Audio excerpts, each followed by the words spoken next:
Hey everyone, Brad Yates here with you again for another episode of Get Ready, and very excited to bring you this next guest, a dear friend of mine from England, and it was exactly 1 year ago today, give or take 1 or 2 days, that I met this guest in person for the first time.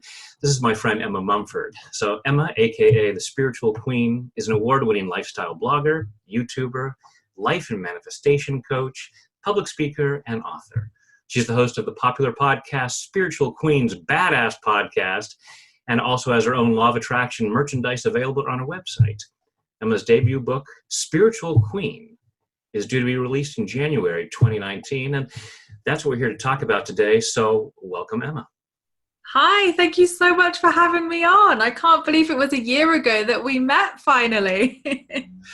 Yeah, it was just a couple of months before that, I think, that someone first said to me, "You should see Emma Mumford. She's amazing. And she talked about your videos on her podcast." I was like, well, I'll have to Literally, look this up. if anybody follows my work, they will hear what a preacher of Brad I am. Literally every other video, it's like Papa Yates, Brad. And I greatly appreciate that. And then that introduced me to your work, and you do fantastic stuff. And I got to read an early edition of your book. And so tell us, Emma, what is a spiritual queen? Well, that's a really good question. I think a lot of people would kind of feminize the word spiritual queen, but what I really want to say is that anybody can be a spiritual queen. You know, being a spiritual queen is not how spiritual you can be. It's about being in your truth, owning your truth, and saying yes to you, not yes, saying yes to you, yes to life, yes to yourself. And it's really about cultivating the law of attraction, spirituality, and loads of amazing practices, you know, whatever you connect with, cultivating them into your life to creating the life of your dreams, essentially. So being a spiritual queen is like being in your power, running your queendom, owning your queendom, and just living your best life, essentially. Awesome. Which is an awesome thing to do. So now you didn't exactly just sort of start off already living your dream life, did you? Oh God, no, I wish. Completely the opposite. But I think that's so many of our stories. You know, we have these pinnacle moments in our life where we hit rock bottom. And for me, you know, I was in a really, really bad depression in my early 20s. And I was in two really bad relationships, one after the other, one which left me in financial debt, which kind of put me on my couponing path. So if you don't know, here in the UK, I used to be known as the coupon queen. That's how I started YouTube. That's how I started my blogging. I saved people lots of money. And then from my second bad relationship, I had sort of an emotional awakening, a spiritual awakening. And I realized that nothing had made sense in my life to that point. But then suddenly everything started making sense as soon as I found the law of attraction, as soon as I found the secret and different kind of, ideas surrounding the universe and things like that. So for me, it was, I cured my depression. I had depression. I'd gone to counselors. I'd done CBT. I'd done everything, and nothing was, helping me to live my best life. It was kind of covering the issue, but not really resolving the issue. So for me, the law of attraction, saved my life. I was so depressed and so suicidal at that point. And for me to be able to have this thing to focus on was life-changing for me. And I was able to manifest incredible things into my life and, change my life around. And that's what, really inspired me to kind of move away from money saving and start a brand as such based on law of attraction, spirituality. And that's kind of how my blog and my YouTube grew to what it is today, essentially. And I think that's what makes you such an amazing messenger of this, that you came from where you were. Because when I met you, you were already fabulous. So, and then to read your book and hear your story, and that's such great inspiration for so many folks who, especially someone who would first come upon your YouTube channel and see where you're at and what you're doing. And so many people might think, well, that's great for her, but I'm in debt, I'm in a terrible relationship, I'm this, I'm that. And for you to be able to say, yes, and that's where I was, and it is possible. Definitely. And I think that's something I've always strived for, is to just be authentic and relatable, you know, and I never tried to do that. I was always just very open and honest on my channel. And I think that's why people really related, because maybe they were kind of the same age as me, in my mid 20s, or maybe, you know, they run their own business as well. Whatever it was, people could relate. And that's what, you know, was really heartwarming for me, that people across the world could really relate to my experiences. And all it was, you know, me sharing my experiences. I never started doing this to become a teacher or to become any kind of expert. It was to simply, you know, share my stories online through my YouTube, through my work. And then people were like, you should talk more about this, do more, do more, do more. And that's, you know, how my podcast came about, and loads of things. And, you know, I'd always wanted to write a book from a very young age. I had no idea what I'd write a book on, to be honest. I've always been a little bit psychic. And I always remember when I was really little, like just having this feeling that I was going to be well known for what I did. And, you know, at my young age and before the times of blogging and YouTube, I thought, you know, that just meant being a celebrity. I just thought, you know, you were famous for marrying a footballer or something like that. And then, you know, as I grew up, I thought, no, it's definitely something online that I'm going to be well known for. And then, you know, it all started to make sense as I, you know, kind of went on this journey. But yeah, I think, you know, I would hope that my work on my book, you know, inspires young women or anybody, to be honest, of, you know, that you're never too young, you're never too old, you're never too anything. Like, this is your life, and, you know, you've got to lead it the way you want to. So for the person sitting there thinking, yeah, that all sounds great. I want a fabulous life, but my life right now is definitely not fabulous. What's the first thing that you would suggest to them? Just witness that. Definitely, I think first of all is like owning where you're at and witnessing where you're at right now. Like, witness that that's not where you want to be, because that is really powerful. Because when you know exactly what you don't want, you're going to know what you do want in life. So sometimes hitting these really bad patches in life, rock bottoms or whatever you want to call it, is actually really powerful, because we're kind of in our most powerful way then, because we're able to change, we're able to make those conscious decisions and say, right, I'm never living my life like this again. So the first thing is you've got to want to change, you've got to want this, you know, the best life, and you've got to make it happen. At the end of the day, you've got to take that inspired action. And if you're not familiar on how law of attraction works, there's a few little steps. So it's ask, believe, and receive. So you've got to, first of all, know what you want to ask for, because the universe doesn't always know what you want. It has an idea, it has its divine plan. But if you want to cultivate this life, you know, your dream life, you've got to know what that looks like so you can ask for it. So I think definitely the first steps are to really get clear on what you do and what you don't want in life, and to really just make that conscious decision that, you know, from today, you know, as we're kind of in the new year period here, you know, from today, make those positive changes in your life, you know, lead more positive, you know, do more positive things in your life, whether that's practicing gratitude, feeling gratitude for the amazing things we have is so important, and a great way to really start this journey off, and to realize, you know, although you may not be where you want to be, there are still a million reasons for you to be grateful right now. Yeah, that's great. And really key that part about owning where you're at, because it's just like plug it into your GPS. You can plug in where you want to go, but it needs to know where you're starting from. Definitely. Otherwise, it's like, I can't tell you how you're going to get there because I don't know where you're starting from. And just acknowledging, this is where I'm at, but this isn't where I'm stuck at. And I know where I'm Definitely.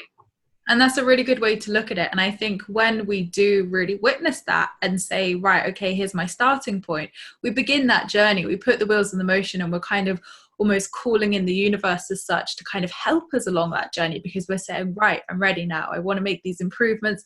I want to make these changes. So kind of automatically now you've set that intention, you've kind of asked. So, you know, if when, as you go along the process, those ask, believe, receive steps are going to, you know, start immediately anyway. So the more you're practicing gratitude, the more you're kind of inviting the law of attraction as such into your life, you are going to start to manifest miraculous things. And, you know, maybe some subtle changes to start off with, but it's all about just, you know, just taking baby steps as such. And, you know, the quicker you start, the quicker you're going to see results. So what do you, I want to phrase this. What do you love most about what you're doing right now? In career or personal life? I'll leave that to you to. Okay, well, career, I think what I'm loving the most at the moment is probably the chance to be able to connect with so many like-minded people. That's what I really love about my job.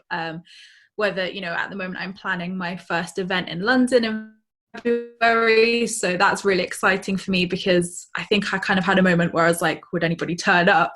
And for me, it was just really heartwarming that people really believed in my work and they're going to come along. So I can't wait to meet everybody and have fun. And I've got some incredible guest speakers. So things like that really excite me. And obviously creating my merchandise. So I've just launched my own Oracle cards, which I've kind of designed and created myself. So I'm a really creative person. So anything creative, I'm in my element. And in my personal life, I think just reaching that level of fulfillment, which I haven't had for so long, and finally being at a place where I really love and accept myself, and that incredible manifestations have come into my life as such, and that I get to do this. I think that's the best part, really. Excellent. So it's great to have you share that, because then as you put out that enthusiasm, it's inspiring for anyone watching this to go, yes, I want to talk about what I'm doing like that. So hey, you mentioned your Oracle cards. Tell us a little more about that. And definitely, just to add on to what you said about the inspirational side of things, if anybody is watching this and they think, I really want to do that, that's a great place to start. Look at what people are doing. And if you think, oh, that really resonates with me, I really like that, take that as inspiration, make it your own, of course, because you want to be unique, you want to be different, because, that's your unique selling point, that, everybody's different. So, if someone's already doing something on YouTube or blogging, you want to, make it a little bit different so it appeals to a different audience as such. But I think what people forget sometimes is that, we've all started at that place from 0 followers. We've all started at the beginning. We always see people who have got loads of followers or loads of success, and we think, I'd love that, but how on earth am I ever going to get that? But we don't see the struggles. We don't see, the years and years of work beforehand, and all the failures, all the mistakes, all the learning curves. We all, as entrepreneurs or influencers or whatever line of work it is, we all go through these things. So I think it's just, really checking in with yourself, and instead of using comparison, saying good for you and the same for me, like, it's amazing you've achieved that, and that's really inspired me. And just think, if that person can do it, so can I. There's nothing special about me as such. I'm not magical or anything like that. I'm just the same as everybody else here. And I think what we can do is, when you believe in yourself, that's the biggest superpower of them all, really. So you've got to believe in your vision, and when you set that intention, when you kind of almost find your purpose and think, yeah, I really do want to talk about that, or I do really want to share that, go for it, because the universe will support that. When you make that decision, the universe supports you 100%. So anyway, on to the Oracle cards. So I've always loved Oracle cards. I've used them throughout my spiritual journey. They've always been just a really lovely, heartwarming kind of connection, really, with the universe. We kind of all have those moments where we feel a bit flustered, or we just want some answers or some guidance as such from our angels or from our spirit guides, etc., or from the universe, whatever you connect with. And for me, because I'm just so creative and I love art and things like that, it just felt natural that, seeing as I'd done planners and courses and notebooks and t-shirts and everything else you can think of in the kind of law of attraction merchandise range, that the merchandise queen too. literally, that once the book had come out, I wanted to create something which tied really nicely in with the book. So I worked with an incredible designer called Charlie in Germany, and I've loved her artwork for years. So we always used to joke that one day when I have my Oracle cards, she would design them. So she did. Literally spoke that into existence. So yeah, I've been working on them for the last 6 months. It's definitely been a massive learning curve doing it yourself, for sure. Like, when you don't have the luxury of a big publisher kind of footing the financial bills or the design work, you know, you really kind of appreciate how much hard work does go into producing products like this. So yeah, I finally got them, and they're launching on the first week of January alongside the book. So they're called Spiritual Queen Oracle cards, so they tie in nicely with the book, and they're 44 oracle cards, all designed with kind of answers. So they're a little bit different to tarot cards. If you're familiar with tarot cards, I think tarot cards are more kind of they have like fixed meanings and fixed kind of cards as such, whereas oracle cards, you can really kind of be flexible with them. And you know, I think you can kind of connect them more to angels as such, or divine guidance from the universe. So I believe what I've created is completely unique from all the oracle cards. About the 20 oracle cards sat on my bookshelf. I feel these are really unique because they really tie into the whole yes queen vibe, spiritual queen vibe, and you know, the empowerment of the queenness essentially. So there's, you know, there's things like yes, no, maybes in there. You're all kind of original answers, and then some kind of more in-depth answers to give you guidance and to give you that reassurance in life of, you know, sometimes when we miss signs from the universe or we miss signs from angels, you know, what oracle cards can really help us. So yeah, it just felt natural to create them, and I'm really excited for everyone to see them. Excellent. Well, I love what you said about how you put your own twist on oracle cards, and that kind of ties in with what you were saying earlier about uh, folks looking at people on YouTube and other places and seeing their success and thinking, oh, I can't do that, I'm starting from nothing. Or the feeling that, oh, there's already somebody out there doing what I'd like to be doing, and they're already so successful. Oh, Emma's already doing that, she's so fantastic, how can I get in there? There's no place for me. And that idea that, yes, we each have our own twist on whatever our message is, whatever we have to share. There's a unique way of sharing it, and I believe there's an audience for everybody. If we feel called to share a gift, the universe has provided an audience for that gift, and just reminding people of that.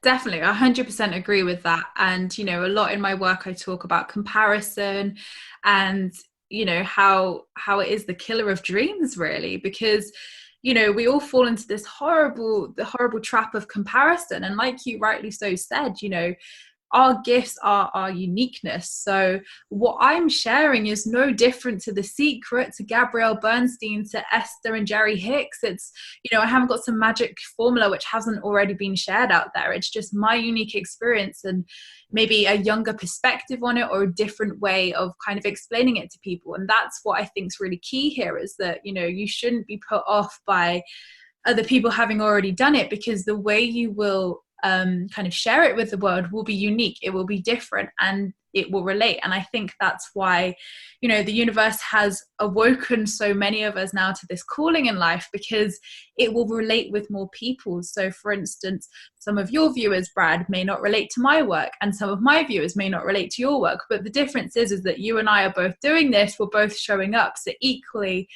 we're going to reach more people, you know, all together, by having different views, different aspects, being different ages and different areas of the world. So really, you know, it doesn't matter where you're from, how old you are, you know, your experiences are what make you unique. Yeah. And there's some people out there who won't hear the message the same way that they're going to hear it from you, from each of us. There's, you know, even if you're saying the exact same thing, someone's going to hear it from you that they couldn't have heard it from anybody else. And so that's a great message. Thank you for sharing that. So any final bits of wisdom that you want to leave viewers with? Ooh, what do I feel called to say? You put me on the spot. I think, Oh, did I forget to mention that I was going to ask that question? I'll take the fun out of it. the element of surprise. Exactly. I think out of everything is just know you're exactly where you're meant to be. I think this has been one of my biggest struggles. And I mean, I'm 25, you know, like I haven't been here long enough to have all of life struggles yet.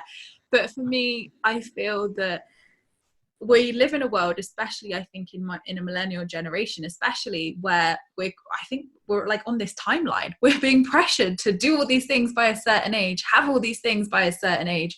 You know, you're too young, too old, too this, too that. And I feel that it's just ridiculous because it puts an extreme amount of pressure on ourselves to achieve things by a certain age, to feel that we're lacking, to feel that we're behind people, to feel that people are more successful than us. And I think what's really important to remember is that each one of us has such a different life path to another person. And some people may be destined to meet the love of their life and have a family young. Some people may be destined to, you know, have a career first and do really well in their career and then settle down later on in life.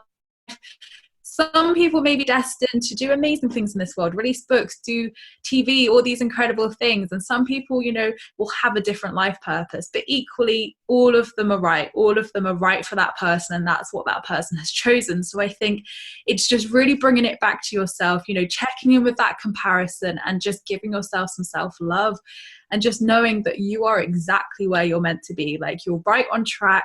You know, you're not lacking, you're not behind, you're exactly where you're meant to be at every given point. And you can choose at any given point, you know, what you put your energy into, what you focus on. So if you change your mind about something, then that's all right. That was what was meant to happen. So it's just being a bit kinder to yourself, I think. You know, be kinder to yourself, be more understanding, and give yourself that kind of love and understanding that you would give to others or to your children. You know, it's all about, you know, giving yourself that love you so deserve. Amen to that. Some time ago, I discovered, you know, I think my real work is teaching people to love themselves. That's such a key thing. So awesome advice. And for getting from where you are right now to where you want to go, check out Spiritual Queen. And thank you so much, Emma, for sharing this information with everyone and for doing the work you do. Thank you so much for having me. And, you know, your videos are what really helped me get to my self-love stage. So you are 100% doing that. I'm honored to be part of that. Oh, well, thank you so much for having me. It's been such a pleasure talking to you. As it always is a pleasure to talk to you. Thanks.